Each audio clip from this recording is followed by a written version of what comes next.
Today, let's look at an issue with the Solo Pro device where the button does not respond at all.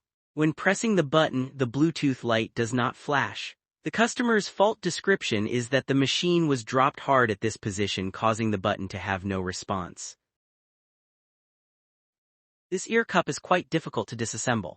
You can see that the ear cup directly clips into a groove, so be sure to be careful when disassembling. Because a lot of glue is applied, you need to maintain the integrity of the ear cup when removing it.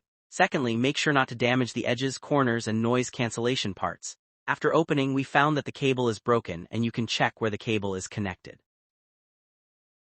At this position, the cable is directly broken, which causes the power button to have no response. The only solution is to replace it with a charging board like this. We have now resolved the issue with the Solo Pro. In the end, we replaced the charging board and power board because the cable was already broken here and couldn't be reconnected, so the whole board had to be replaced. Therefore, when using it, everyone must pay attention to the amplitude of ear cup movement as it has a certain limit. Try not to make the movement too large to avoid causing cable breaks.